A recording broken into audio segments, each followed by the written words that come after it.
जहीराबाद आम आदमी पार्टी कायद मोहम्मद ख्वाजा ने आज जहीराबाद बस डिपो के अहाते में सहाफ़ियों से बातचीत करते हुए कहा है कि जहीराबाद बस डिपो में पिछले 15 सालों से बस स्टेशन आमद साइन बोर्ड नहीं बनाया गया, जिसके सबब गैर मुकामी अवाम को सफ़र करने के लिए डिपो तलाश करने में दुश्वारी का सामना करना पड़ रहा है, क्योंकि बस डिपो में कोई साइन बोर्ड ही नहीं है।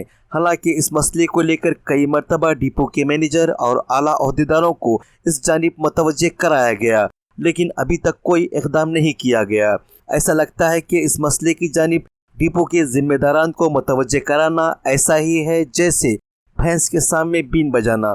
तो इससे लगते हुए मसले की यकसुई के लिए जहीराबाद MLA के मानिक राव को चाहिए कि वो आराम की नींद से जाग जाएं और अपने हल्के की आवाम को पेश आने वाले इस मसले की फिलफोर यकसुई करें, ताकि सफ़र करने वालों को आसानी का सामना हो। और पल पल बाखबर रहने के लिए हमारे न्यूज़ चैनल को लाइक करें, सब्सक्राइब करें और शेयर करें, ताकि आप रहे पल पल बाखबर। जहीराबाद मंडल मैं आम आदमी पार्टी मंडल कन्वीनर जहीराबाद डिपो के ताल्लुक से मैं आज रूबरू हुआ हूँ। इसलिए कि जहीराबाद डिपो बोल के खाली नाम को डिपो है, पर ये डिपो बोले तो क्या चीज़ है, पब्लिक को आवाम के बारे में आवाम को अगर मालूम करना किसका काम है, ऑफिसरों का काम है।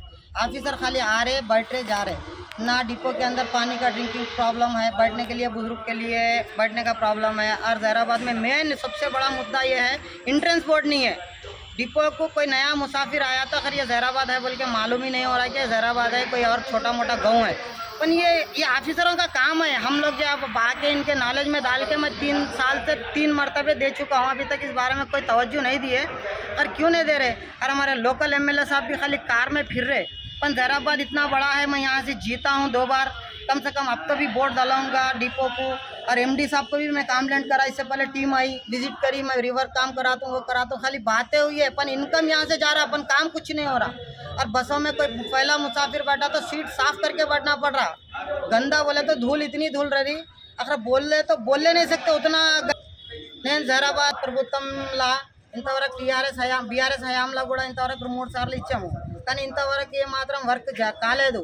కానీ ఇప్పుడైనా చేస్తారా లేదా అనేది ఇంకెందుకంటే ఇప్పుడు గతంలో బీఆర్ఎస్ ఉండే, ఇప్పుడు స్టేట్లో కాంగ్రెస్ వచ్చింది కాబట్టి మేము కాంగ్రెస్ నాయకులతో కూడా కోరుకునేది ఏంటంటే, ఇది జహీరాబాద్ డిపోకి మీరు కొంచెం ఆలోచించి ఇక్కడ దృష్టి పెట్టి మీరు కొంచెం జహీరాబాద్కి ఒకసారి విజిట్ చేయండి, స్పెషల్గా ఒక ఆఫీసర్లకి. ఎందుకంటే డ్రింకింగ్ వాటర్ కమాన్, మెయిన్ ఎంట్రన్స్ కమాన్ అయితే చాలా ఇంపార్టెంట్. ఇది 3 సార్లు ఇవ్వటం జరిగింది.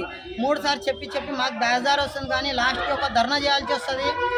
ఏంటంటే ఇప్పుడు ఉన్న DM గారికి కూడా చెప్పాము, ఆయన కూడా DM అయితే ఎట్లా ఉన్నారంటే ఇప్పుడు మాట్లాడడానికి కూడా రెడీ లేరు. DM గారు అంత బిజీ పర్సన్. ఎందుకంటే ఆయనకు ఇక్కడ ఉన్న జరిగే వర్క్ల గురించి ఇంపార్టెంట్ కాదు, ఖాళీ వచ్చాం పోయాం అన్నది ఇంపార్టెంట్ కనిపిస్తుంది. మాట్లాడుతుంటే ఆయన మాట్లాడకుండా వెళ్ళిపోతున్నాడు. కొంచెం దయచేసి MD గారి దాకా మా మాట పోయి మీరు ఈ దృష్టిలో తీసుకొని మీరు చేయాలని కోరుకుంటున్నాం.